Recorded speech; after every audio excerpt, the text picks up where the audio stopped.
Hey you guys, it's Peter, and welcome to my channel, Peter Likes Books. And we are, is this day 3? I think day 3 of, well actually, yeah, this is day 3. Day 3 of reading my book, The Before Now and After Then, by Peter Monn. I'm having a really good time doing this over here. A couple things I want to say, first of all, is that because this book is so personal to me, I know that people think like certain things are true or certain things are pulled right from my real life. There are some things in this book that are very real, that come right from my personal life. Some things will be very obvious to people, like obviously I use the name Alex because it's my husband, things like that. I will let you guys know at times when things are like real that I have pulled from my real life and other things that aren't, because, or if anybody has any questions, you can put it in the comment section below. The other thing I wanted to say was that, you know, I was thinking about this the other day. I was like, you know, you're probably not going to get tons of people that watch these videos of you reading your own book. But the more I thought about it, and I was like, you know, even if just one person is exposed to my book, like when I wrote my book originally, and this would be a message to any person out there that wants to be a writer or wants to write poetry or do whatever, right? Like, I think we tell stories, I think we write prose and poetry because we want to express our emotions and our feelings. And I know that when I was writing it, it wasn't so much for me that it was important that other people read it. It really had nothing to do with that, you know? It had to do with the fact that I had a story inside of me that I wanted to get out and I wanted to tell. But then when it's done, I was like, even if just one person reads this book or reads this story and in any way responds emotionally to it, then I have done what I wanted to do. I have succeeded in this book, right? So even if just one person watches these videos from beginning all the way through and hears the story, that means the world to me, because it's one more person that has been exposed to my book that I wrote, you know? And this book, my first, and I hope not my greatest book that I ever wrote, because there's a lot of things in it that I would probably redo in retrospect. And somebody said, will you kind of at the end of the book, like, or, you know, maybe once a week or whatever, at the end, will you like go back and talk about it, whatever? Yeah, put your comments and questions in the comment section below, and I will do a discussion at the end of it, and I will tell you guys some things that I would do different looking back and whatever. I definitely, one of the things I would change is the insta-love in it, because so many people had issues with that. But it felt very right to me at the time. So anyway, I just want to say that before getting started. Just to recap, if you haven't watched the previous 2 videos, in the first part of it, Danny's brother, Sam, passes away in a car accident by a drunk driver. And then he is starting at a new school, and he meets his new friend, Cher. It's his very first friend that he's ever made on his own. Somebody keeps on texting me, I don't know who. And then he also meets this boy that he gets a crush on, Rusty. So, that's where we're at, and his dad has just picked him up to go to counseling, and we are on chapter 4. And Boo Radley just came up here. Hey, Boo Radley. I think Boo Radley might make an appearance in this book at some point. Do you make an appearance in this book? He said, Dad, don't be silly. Okay, chapter 4. When Sam and I were kids, we stayed with our grandma Jean the last weekend of every month, so our parents could go on a date weekend out of town. Grandma Jean's apartment smelled like stale cigarette smoke, coffee, and Charlie perfume. Our meals consisted of turkey sandwiches and Miracle Whip, homemade apple pie, Rice Krispie treats, and Cokes in those little glass bottles. She let us stay up late, all 3 of us snuggled together in her big king bed with old and smooth percale sheets while we watched her favorite Alfred Hitchcock movies. What I liked the most was that she had this whole cabinet filled with the coolest snow globes I had ever seen. Grandma Jean must have had over 100, most of which she had collected while vacationing around the world on her senior trips. On those weekends, she would let both Sam and I pick out a snow globe to play with for the whole weekend. She had often told us to be very careful because breaking a snow globe was considered to be bad luck for the person who had let it fall from their hands. We would point to our globe of choice, and Grandma would pull it down from the cabinet. Sam would always pick a different globe, whereas I always picked the same one. It was smaller than the rest and showed a little family standing in front of their house with a dog and a cat. Instead of glitter or snow, small white clouds floated around in the globed water. During those weekends, I was very careful with my little family, carrying them around with me everywhere I went. One Saturday afternoon, while Grandma was busy watching a Heroes marathon on TV, Sam and I played with our snow globes in the bathroom. We carefully washed them under the sink to make them shine, taking extra care to be gentle. While I was delicately drying mine, Grandma suddenly opened the door to check on us, slightly knocking into me. We both watched in horror as the fragile object fell to our feet, shattering into hundreds of little pieces. I began crying, watching my family struggling for life outside of their artificial world, while Grandma Jean told us to stand still so we didn't cut our feet. Sam held my hand, telling me over and over again that it would be okay. After cleaning up the glass... Okay, you gotta go over here, buddy. After cleaning up the glass, we followed Grandma into the kitchen. She rummaged through the cabinets until she... Now Tucker is up here too. Welcome to reading hour. After cleaning up the glass, we followed Grandma into the kitchen. She rummaged through the cabinets until she found what she was looking for, an old jelly jar. We'll fix it up. Don't worry about it, kiddo, she told me, smiling down at me while I carefully held the family in my hands like a flopping goldfish. Unscrewing the lid from the jar, she handed it to me for safekeeping. Now we'll just find the family a new home, she said, placing the people from the broken globe into the jar. Grandma scooped up the clouds from the kitchen counter and threw them in on top. With Sam and I close at her heels, we watched as she filled the jar up with water. Grandma let me screw on the lid to their new home. See? Good as new, buddy. Only it wasn't good as new. It was crap, and we all knew it. Everything floated to the top, and my family was stuck together with the clouds and pets in one big clump. I don't really remember what happened after that, but I do know that we never played with any more snow globes. Grandma Jean said we could, but we never wanted to after that weekend. Something had changed. The magic was gone. A few years later, after Grandma Jean died, we helped our mom clean out her apartment. We found the makeshift globe on the top shelf in a prized spot between China and San Francisco. I hated that globe. I took it down from the cabinet and threw it in the trash. Sometimes I wish I had kept it as a reminder of a warning. Looking back, I should have known that just like that poor little family stuck inside their idyllic world, that mine too would come crashing to an end one day. Those were the kinds of stories I wish I could tell to my counselor, Neil, but instead I just sat there thinking about all of it while I looked around his office, listening to the voices of the people outside and the clicking of his pen. Do you want to talk about Sam today, he asked. I shook my head. Don't you think it would help to talk about him? We could talk about all the good things you remember, he offered. Since Sam had died, everyone always encouraged me to talk about the good things. I don't think they understood how hard that was. Anytime I remembered the good things, it brought back the reminder that he was gone, and so were those good things. Death is strange like that. You can't really experience any new good things because you're constantly reminded of how you can't share it with that person. I thought about Rusty and how I would love to talk to Sam about him. Danny, we can sit here week after week in total silence, but I don't think it's helping us get anywhere. Why don't you let me help you? He delicate. Ooh, Bradley, you're falling, honey. Okay, sit right here, buddy. There you go. Sit down. There you go, honey. Okay. Danny, we can sit here week after week in total silence, but I don't think it's helping us get anywhere. Why don't you let me help you? He delicately pleaded with a genuine concern in his voice. I knew Neil really cared about me. I just didn't understand why. Other than the $100 an hour my parents were paying him to talk to me, what was his investment? I stared at him and thought maybe I should give him a shot. Why do you think I need help? He stopped clicking his pen for a moment and took a deep breath while he ran his fingers through his thick dark gray hair. I don't think he expected me to actually speak. He exhaled deeply.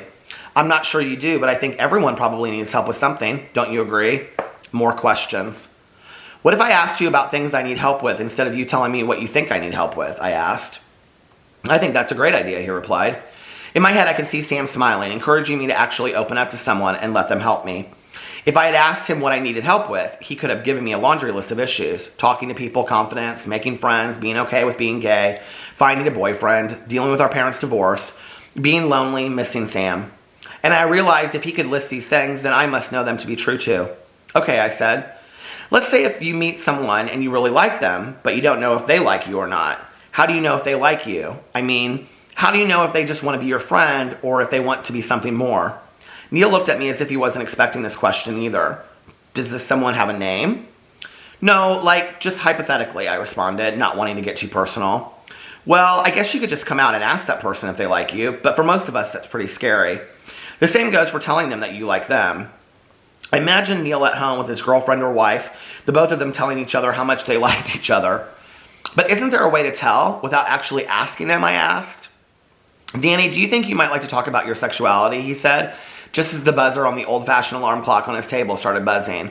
Well, I guess we'll have to pick up there next time. I went through the routine of handing him the check Dad had given me for the session fee, and he walked me to the door. The same girl I had seen earlier at school who had been crying and writing in her notebook was sitting in the waiting area. I smiled at her, but she didn't smile back. Sometimes Payne likes to be alone. See you next week, Danny, Neil reminded me before closing the door. I walked down the stairs and found Dad parked right in front of the building. How'd it go, buddy? Why is it that I have to go see a counselor when you and Mom are the ones who need the help? I asked. Whoa, Dad said. Must have been a bad session. Yeah, I'm not going back. It's a waste of time. I could feel myself getting angrier as I suddenly realized the actual reason I had been sent to counseling. Did you and Mom tell Neil that I'm gay? Dad was silent for a moment and then looked over at me, turning off his car. You know, we haven't actually talked about it since that day, Danny. So your mom and I just thought it might be good for me to go see some guy who has no clue about gay teenagers and just wants me to spill my guts out so I can be humiliated. Dad started laughing and it angered me more. Is this funny to you? I cried out, hitting the side of the door so hard it hurt my hand. Just take me to Mom's. I don't want to be around you right now. I'm not really sure when you learned that it was okay to talk to me that way, but I'll take you to your mom's if that's what you want, Danny, he said, starting the car again. We were silent the rest of the ride home. The truth was that my dad was pretty cool, besides having an affair on Mom with his personal trainer part. He had been Mom's nerdy punk band counterpart, and they had been just friends until after high school, when at a party they got drunk and realized they had been in love the previous 4 years, but never knew it. They quickly eloped before Dad left for the University of Michigan, returning home from medical school with Mom 4 years later. Dad became a plastic surgeon, and he and Mom and Sam and I, and life went on. They bought a bigger house and a nicer car, and before long, the punk duo had sold out, living in the actual suburban wasteland that Uncle Alex had so eloquently referred to in his book. Dad still played bass and had an incredible jukebox with first edition vinyl records. When he wasn't operating, he wore black jeans and concert t-shirts. He had a handlebar mustache and a faux hawk long before the hipsters thought it was cool, and he brewed his coffee every morning in a percolator. None of that changed the fact that I was really pissed off at both he and Mom. They were incredibly cool, but complete assholes. Parents always thought if they could get on your level, then that allowed them secret passage into your world, when in reality, they were just manipulating you the whole time. But I could play that game too. Chapter 5. Dad called Mom before we arrived to the house to let her know what was going on. I could hear her on the other end of the phone asking a bunch of questions, but I tuned out their conversation. We pulled up to Mom's house and found her in the driveway smoking a cigarette. She smoked from time to time.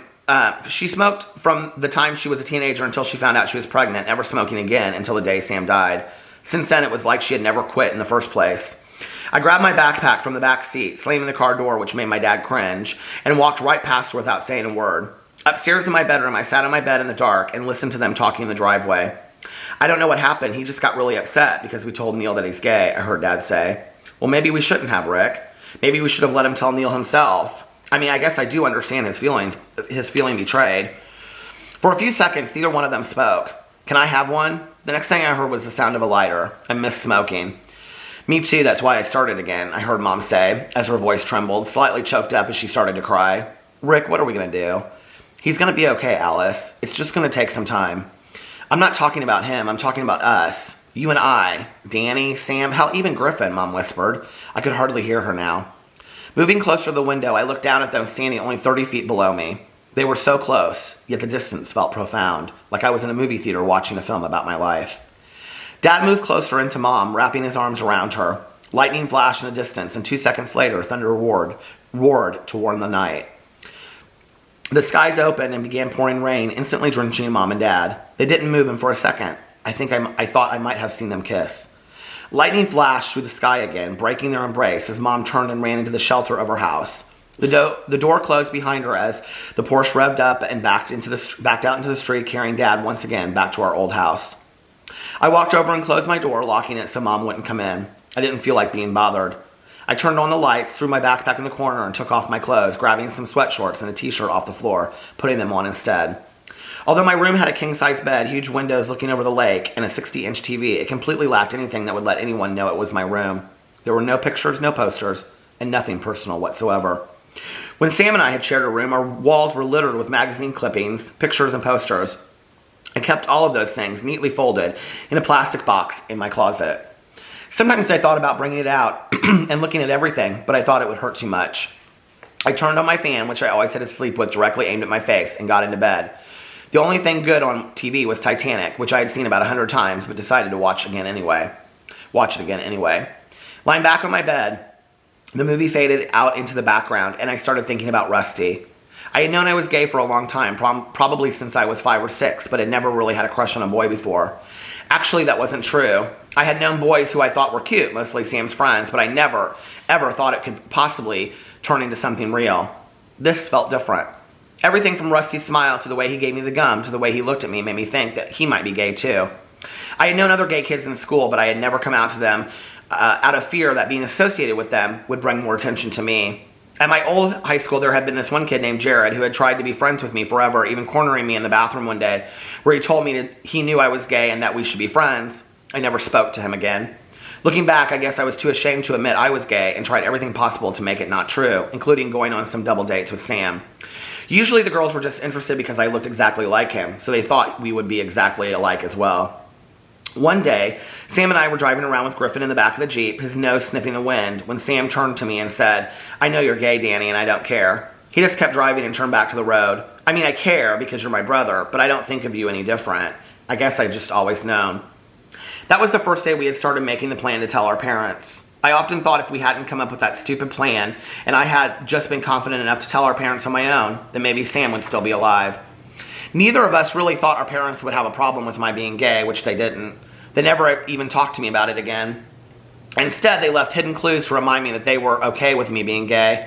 Mom bought me several gay movies and books and secretly put them on my bookshelf. When I randomly discovered them, I tried to watch the movies and read the books, but I just didn't relate. Sure, it was cool to see other teenage guys like me fall in love with other teenage boys, but the stories always ended up being about teen suicide or something horribly tragic. My life was already tragic enough. I wanted to read a book about other guys my age who just happened to like other guys. This made me think about Rusty again. I wondered about this woman who picked him up from school. assuming it was his mom. I wondered if the kids in the back seat were his brothers and sisters, how many there were, and how old they were. I wondered if he had a dad around, and if not, where he was. I wondered what his room looked like. I wondered if his bed was small or big like mine. I wondered if he slept in pajamas, boxers, sweatshorts, or nothing at all. I wondered a lot of things, including if he were wondering about me. And then somehow I drifted back into Titanic, which by now was almost over. I found myself watching a scene where the ship was sinking, the sad music was playing, and the old couple was holding each other in the bunk while the mom was reading to her kids. That part always gets to me, people knowing they are going to die before it happens. I always wondered if Sam knew he was going to die before the drunk soccer mom went through a red light in her minivan, flipping the Jeep and killing all of them. I wondered what music was playing in the Jeep at the exact moment it all happened. As bizarre as it was, those small details were what made me the saddest, because they made it all seem so real. Since the day Sam died, I thought about everything differently. Even watching a movie like Titanic, which we had both seen multiple times, made me wonder if Sam had any kind of recognition the last time he was watching it, that it might actually be his last time to watch it. I wondered if the mind was trained to have some sixth sense for death. Suddenly my phone started buzzing from the front pocket of my backpack. I had forgotten I had put it there during my session with Neil. I got out of bed quickly, grabbing the phone and jumping back into bed. It was a text from Cher. "Hey freak," the message read. "Hey," I typed back. "What are you doing?" "Watching Titanic," I typed. "Blows, hate that movie, they all die except that bitch." "Ha ha, I'm thinking about coloring my hair." "Oh?" I wasn't very good at texting. I really only ever texted Sam and my parents. People thought it was funny when I said I didn't have any friends and wasn't very good at this social interaction stuff, but it was the truth. "Do you think green or black?" Cher asked. "I like the purple," I answered. It's burgundy." "Oh," I responded. "Oh, what's that?" "What?" "Oh, I like it, purple," I typed. "Thanks for your honesty. Want to hang out tomorrow after school?" I didn't know how to answer. I wanted to hang out with Cher, but it seemed easier to just say no and avoid having to deal with my awkwardness. The thought of hanging out with someone without Sam made me nervous. I only hung out with his friends if he was there. I only hung out with Sam if he was there. I only hung out with his friends if he was there. Otherwise, they would sit in the living room and talk to Mom while they waited for him to come home. No one ever really paid me attention. And I'm not taking no because you're a pussy and don't want to deal, she typed. Okay. You frustrate me, but I love you, beautiful boy. The only person who had ever called me beautiful was my mom. "What?" I asked. "Beautiful boy. It's my nickname for you," she answered. "Why?" "Because duh, gotta go. See you tomorrow." I scrolled back through the messages for a few seconds, smiling to myself before remembering I had also put my own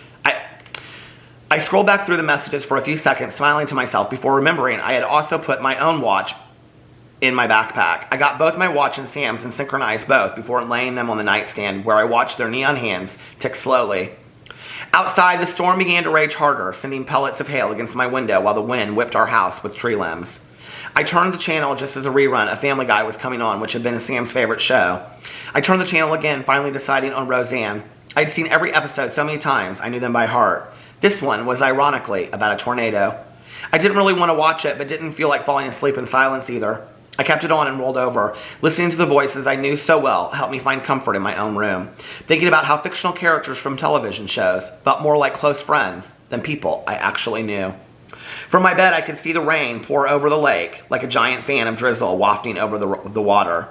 As I started to drift to sleep, I thought back on the day and how much had changed in just 24 hours. I had started a new school, made an enemy, made a new best friend, and found a crush.